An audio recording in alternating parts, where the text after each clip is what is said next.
Hey guys, good morning, good afternoon, good evening, whichever applies to you. Welcome back. If you're new here, my name is Julia. I'm a contemporary singing specialist based in Australia, and today I'm reacting to Coulter Wall performing his song Cowpoke. In my last reaction to Coulter, I requested a song that would showcase a little more of his range, and this was the overwhelming winner for suggested songs that would demonstrate him using different parts of his voice. So I am going to dive right on in and let's see what happens. What was your first impression? I love it. It's beautiful, man. Seems not too dissimilar from home, you know. A few differences, just geographically, but I like it, man. Good people. Up there in northern Montana? Yeah, Saskatchewan. Yeah, northern Montana. Funny man. Anyways, speaking of Wyoming.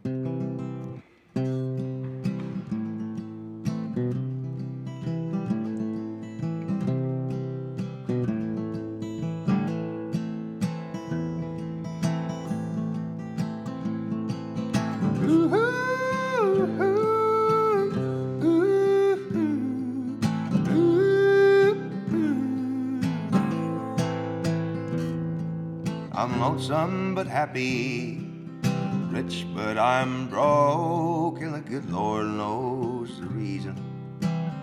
I'm just a cowpoke from Cheyenne to Douglas, the ranges I know, 'cause I drift with the wind. No one cares where I go.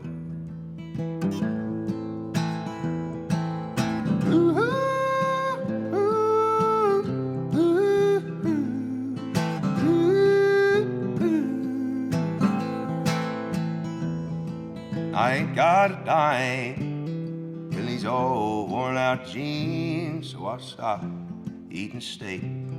I'll go back to beans. I'll pick up a 10 spot in Prescott, I know, riding the broncs in the big rodeo.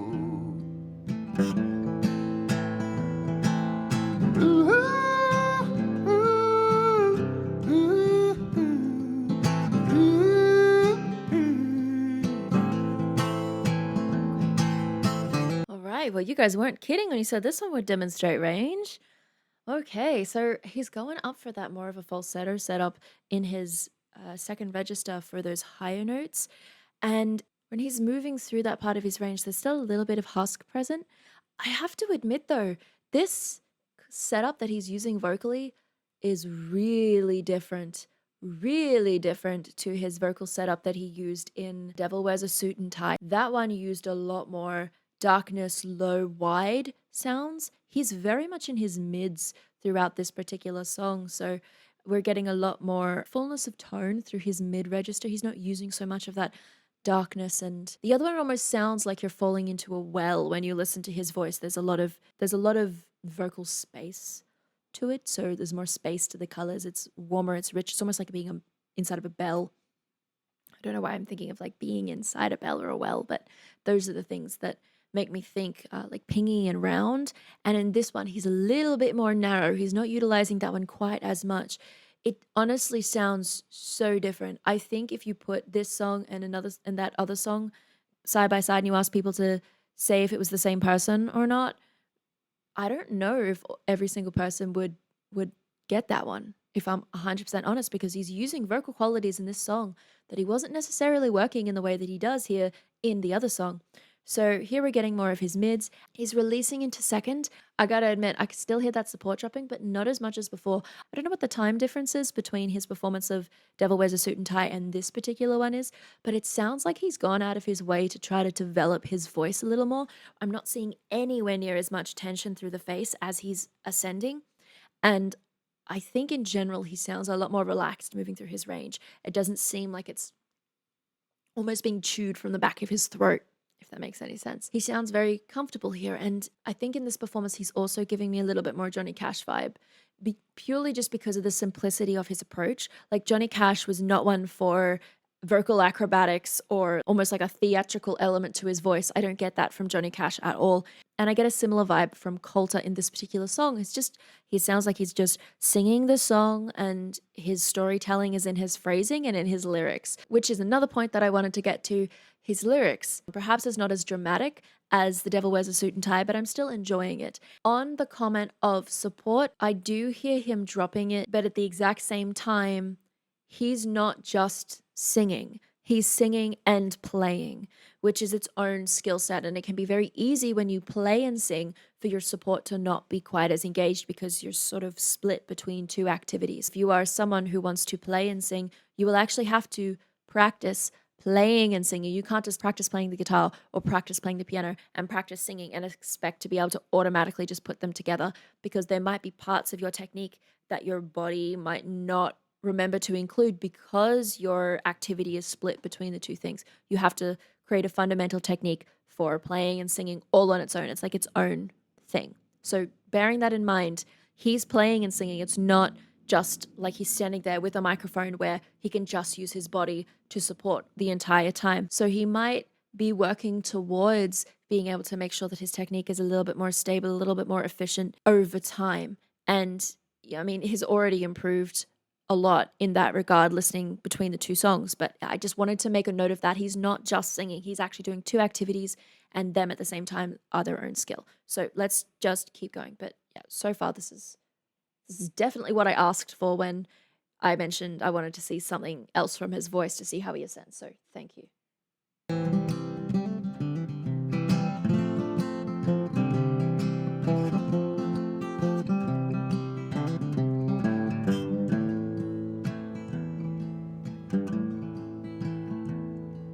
Some evening springtime, Philly all fine, I might spend all summer with her on my mind.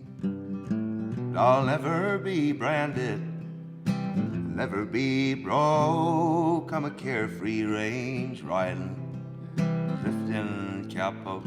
Okay. Got a little bit more of the depths there when he just kind of relaxed into those lower notes. That was pretty cool. That's a hint of what it was last time. To me, this performance is using significantly less vocal effects. So I'm not getting as much vibrato. I'm not getting as much aspiration, which is that breathy quality. I'm not getting as much husk or distortion. So, different approaches between those two songs for sure. It doesn't mean one is better than the other. It just means you're going to hear different textures between the two songs.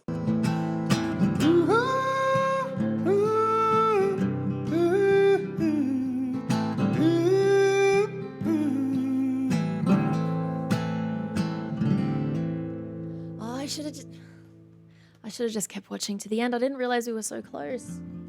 Gosh. Anyway, so his second register, I like where he's actually placing that sound. I think he would benefit from following through the phrase a little more, but that being said, perhaps that's a musical element that he's wanting in there for it to be almost like a little drop at the end of moving up through there instead of carrying the support all the way to the end of the phrase. Could definitely be a choice.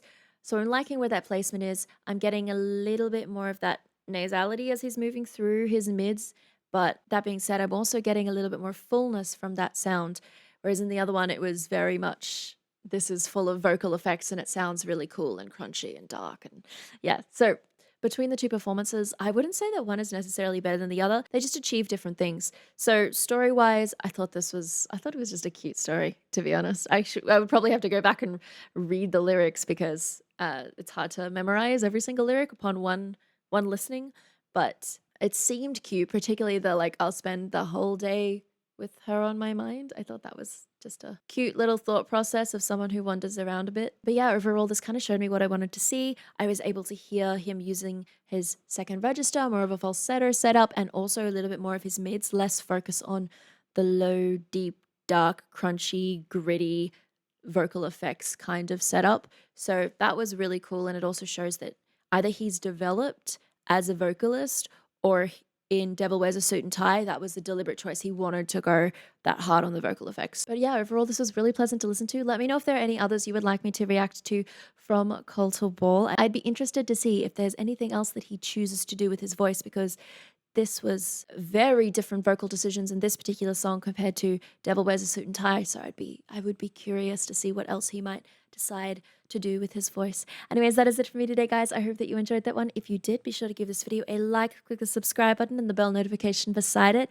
Make sure that bell icon is set to all if you do want to get notified of when I upload a new video. Otherwise, YouTube might not send you anything. As usual, I hope you're staying safe. I hope you are staying healthy, and I will see you next time.